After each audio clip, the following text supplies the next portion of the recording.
Hello there, my very good friends. On today's wrestling news, a major heel turn on AEW Dynamite. FTR are facing each other on next week's episode of AEW Dynamite. A New Japan legend wrestles a surprise match at last night's Dark Tapings. And of course, we're going to talk about the Forbidden Door. I'm Andy Murray. I'm Michael Sidgwick. And this is the news. Right, let's kick things off with Tony Khan's huge announcement. New Japan, it's kind of what you expected. Co-promoted show, Chicago, 26th of June, that's the Sunday. United Center, they're going back there. It's AEW, it's New Japan, it's co-promoted, it's an interpromotional event, whatever words you want to use, it's finally happening. We are getting this collaborative show. It was announced in the first hour of last night's Dynamite. Tony Schiavone welcomed Tony Khan out to do the announcement. Tony fired up his 9 days voice. But he was kind of yeah, there you go. Love it. He was kind of interrupted by Adam Cole, who appeared on the screen and went, "Whoa! I'm making the announcement." What do he call himself? The biggest star in Japan or something like that? A wonderful little nudge at Kenny Omega there. It's funny stuff. He announced some of the details. He said, "Hey, I've got a friend here as well." Switchblade Jay White came out onto the stage. Ran through some bits and pieces as well. I should mention as well, the New Japan president, Takami Obari, was there, as introduced by Tony. They shook hands, very ceremonial. I, for one, Tony Khan is good at a lot of things. Doing promos on TV is not usually one of them, speaking-wise, as how he projects his voice. So I was quite glad that he got Cole and White to do the dog work here. But yeah, I mean, it's what we expected. The Super J cast, of course, came through with like a rough date estimate and concrete news on the show last week. It's come to fruition here. So once again, they continue to prove that they have excellent sources. What do you reckon? Hesitant to wade into the discourse. I'm really trying to get away from that. But ultimately, wrestling promoter promotes dream show in front of huge amount of fans. That's made fans extremely happy. I think that qualifies as a huge announcement, personally, just to get away from that. But the show, the venue itself is what really piqued my interest here.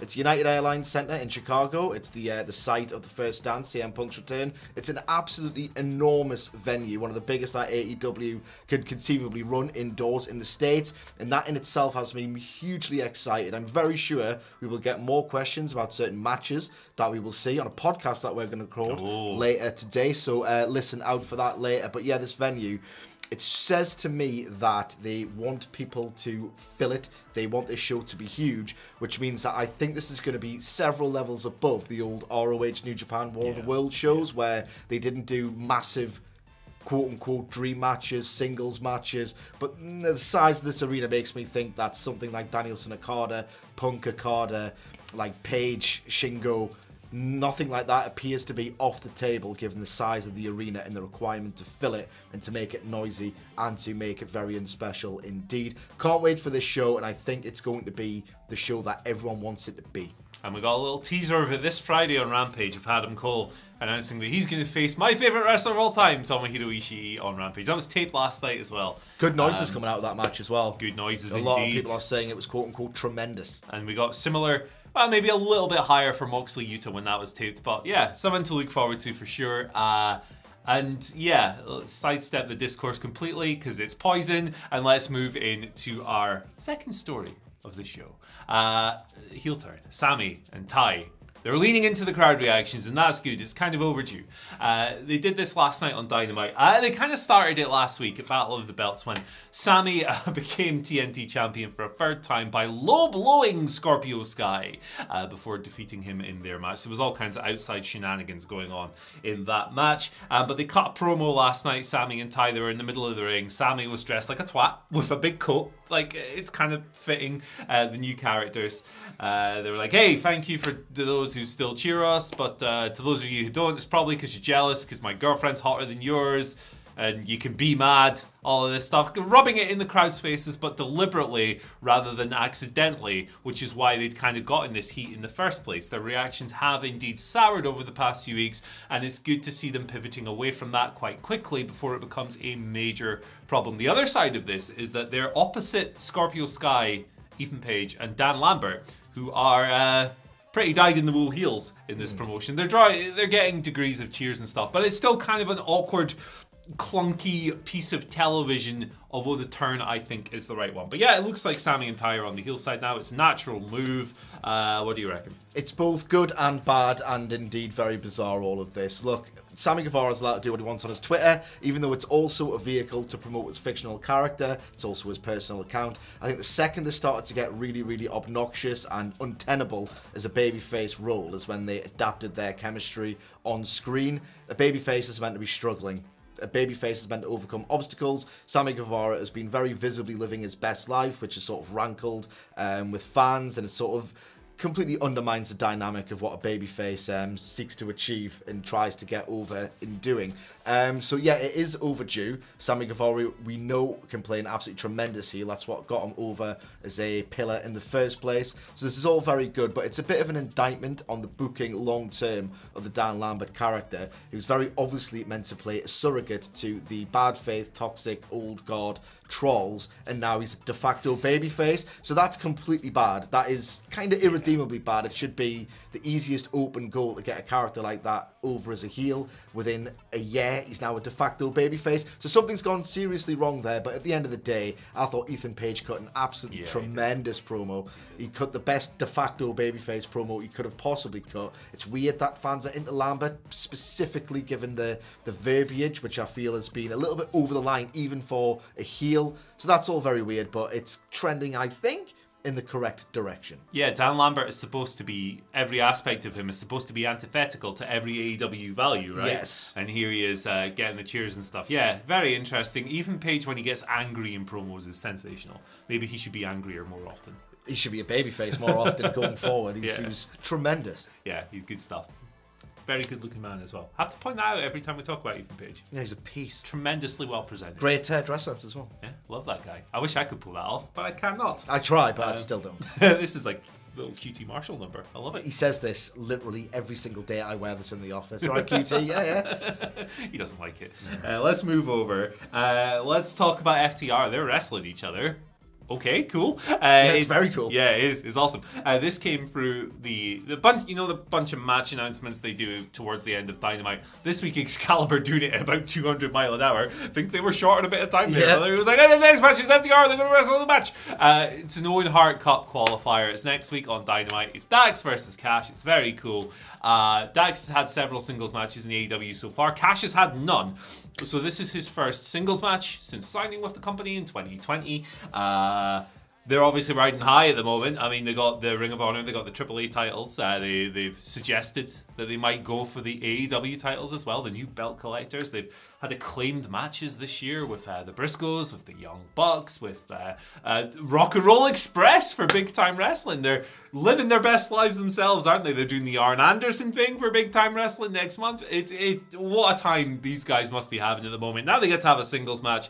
I think this is really cool. It's going to be such a fun sporting tribute to the Hart family name and legacy. Yeah, absolutely. I can't wait for this, and it's very much like in line with their historical values. If you look at the first names of the names they've taken on in AEW, they're clearly meant to rhyme with the original members of Demolition, who of course faced off with one another as the opening 1 and 2 in the 1989 Royal Rumble. So that's a nice little bit of history they're paying tribute to here. I honestly can't wait for this match. I think it's going to be something very special. It's the kind of match that you can really fantasy book spots for and really geek out about. Yeah. I'm really looking forward to them sort of being completely matched evenly for the first 8 minutes, and I'm wondering if one of them kind of betrays their stylistic code, if you like, and try and pull off a high spot to try and outwit the other. There's loads they can do, and I can't wait to see every single second. And I think Cash Wheeler legitimately is the most underrated professional wrestler on the planet. As Murray points out, Dax Harwood's had his chances to show his stuff in singles. I think Cash Wheeler's just as good as him. Can't wait to see him in a singles context. Yeah, really looking forward to this. Love a old style, respectful babyface kind of battle here. I know they haven't truly turned or whatever, but that's clearly how they've been playing recently. CM Punk versus Dustin Rhodes last night. We'll review that on the podcast later on. Our final story here is Minoru Suzuki wrestled a match on Dark last night. Not a major story. I just thought it was pretty cool, so I've put it in here. It was unannounced beforehand. No idea Suzuki was going to show up, so that's a nice surprise for the Pittsburgh crowd. They, of course, taped, this is Dark Elevation, by the way, they taped it last night, along with the live episode of Dynamite and along with Rampage. So a big night of stuff for people. He wrestled QT Marshall. He beat him. It's actually Suzuki's first AEW win. He's lost every other match he's had, be it Samoa Joe, Jon Moxley, Bryan Danielson, the tag match as well at Grand Slam. Picking up the win. It's pretty cool. It's cool that you have Suzuki in the house to work a match on the night when you've announced the Super Show, Forbidden Door. Also, an interesting note that no one watching this is really going to care as much about this as me, but I'm going to say it anyway. Konosuke Takeshita back in AEW last night. He beat Brandon Cutler on Dark. He is here from DDT on a 1-year excursion. He's the biggest star in DDT. It's going to be very interesting to see what they do with him. But yeah, Suzuki on Dark. Yeah, really looking forward to this, to be perfectly honest. Like, QT Marshall has got like the perfect face to go up against Minoru Suzuki, who basically is a facial expression wrestler these days, and an absolutely exceptional one at that. Really looking forward to QT Marshall, full of hubris, trying to chop Suzuki, laughing about how he's inflicted damage upon him, to then get chopped to death in response, and he'll have the perfect heel, blustering facade, evaporating face. Yeah. Very convoluted way of saying I'm looking forward to this. Yeah, should be a fun little, 5-minute or something. Nice little hoot. Just a good little time. Anyway, let's move over to our Twitter questions for the day. First one comes from Eddie Zamhari, who asks, do you think that CM Punk is the right person to dethrone Adam Page for the AEW World Championship at Double or Nothing? Oh, it's gonna be so much incredible drama in this match when it actually happens in the main event of Double or Nothing. I've got no idea how they're going to carefully navigate the story. I did think it was telling on Dynamite last night that CM Punk played sort of a quasi-heel tweener opposite a Cowboy, and they very much got the response they wanted from that specific match, because there was a hell of a lot of sympathy with Dustin. I think that might have been a trial run to try and get the anticipated and wanted sought for reaction for Hangman Page on the night. And I genuinely think this match has been booked because CM Punk can kind of lose it, everyone will still be in love with him. It'll put Hangman Page really at the tippy top of the stratosphere of that promotion. I just think Hangman Page is going to win it. Yeah, and it'll be very interesting. I think a lot of people were maybe looking at this week's what on earth is the Friday show called? Rampage. The numbers from this week's Rampage, looking at the title fight, see what that kind of drew as maybe an indicator of where the Hangman Page feud title run might be going, because if it's not sparking business, then maybe it's a sign that it's moving away. But it's very, very difficult to read into it when you're in a different time slot. Although him and Cole did spike the last quarter hour a little bit there, so hard to read into across the board, but yeah, there we go. Thank you, Eddie. As always, our next question speaking of as always, our next question comes from Matt Reigns. Yes. Hates Hamlet, some boy. Don't we all? He's called me Andrew here, so maybe I shouldn't have included this question. Apologise or I'm going to block you. It says, Matt Reigns again, Sidgwick mega fan. Do you guys think we could see the return of Kenny Omega at or just before Forbidden Door? Timeline seems to match up for him, and it's hard to imagine a show of this caliber without him. Cheers, brothers. I think it'd be a terrible shame if he missed it. I think it'd be a terrible shame if he missed it. I agree with the timing. We know that there was it was reported about a month ago that he was set for hernia surgery. He'd already had a lot of work done, and there was a minimum of 8 weeks since the last update, an absolute minimum in which he could return. That does align with the time frame of the show. I wouldn't be surprised if they built it around the man. I really don't know who his opponent would be, because I think Ibushi would be an ideal choice, but that would be a great match for a second AEW New Japan Pro Wrestling Super Show. Once a novelty's kind of off, you will then deliver your dream matches, your Ibushi Omega, your Omega Okada. So I don't know who he works, but I'm absolutely buzzing for it nonetheless, because I feel a little sense in the vibrations that this could be the site of his return as well. Yeah, for sure. And it just makes so much sense. He broke so many drawing records when he was in New Japan as a top foreign guy at the very top of the card. Also, on a human level, every time you hear Kenny Omega in an interview, and I think regardless of what you think of his work, and obviously we're very high on his work, but regardless of that, he's such a thoughtful, nice guy who puts so much thought into every single thing he does. That's what thoughtful means, but you know what I'm saying. It would be a real shame if he missed out on this.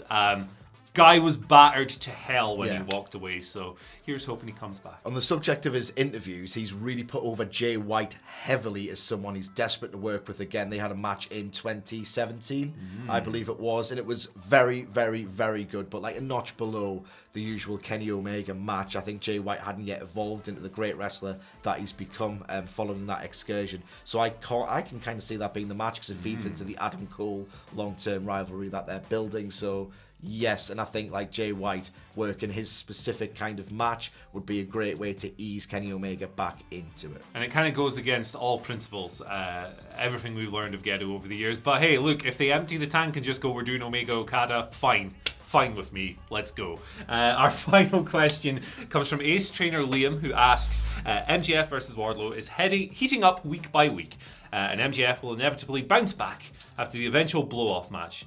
What do you see in Wardlow's future after he's done with this feud? I worry that he could end up just treading water. I can't see that happening personally. I don't know what happens with him. Maybe a TNT title run. It would give a new dimension to that title, which has been sort of mostly contested with bangers between your sort of like elite work rate guys, if you like. I think that they can evolve the complexion of that title with Wardlow carrying it and just doing like a Goldberg run, but with a title, if you like. If you look at the man's booking from pretty much day one and how they've sort of, funnily enough, it's been a symphony with how they've orchestrated this crowd reaction throughout. Week to week, it just gets better, he gets hotter, he gets more over, it gets louder. I've just got full faith. Not with everything that AEW does, to be perfectly honest. I mean, I think the TNT title picture is a mess at present. But with Wardlow specifically, they know what they've got, and they seem to lovingly craft his push. And I just can't see them forgetting about it once this blow-off match happens. He's getting over so huge at the moment as well, with the slight evolutions in him struggling to get his hands on MJF and going through all these barricades and stuff. It's like a classic pro wrestling build played out over multiple years. I think they see him as a future top guy in this company, and I hope that comes to life because, again, behind the scenes, he's another one who just seems like a lovely bloke, and he's very good at his job, and we all enjoy him very much. But hey, awesome. Thank you for joining us today on the Wrestling News. Tomorrow is when we do all the dumb stuff. We put the crocodile in the background. Send me some crap, like the worst questions imaginable, and I'll pick the 3 funniest for the video. Anyway, you can follow us on Twitter. You can find WhatCulture WWE. That's everyone. You can find Michael at M. Sidgwick. and you can find me at Andy H. Murray. The H stands for Henningberg. Continuing our recent theme. He's bald now, so if the wig fits. Bye.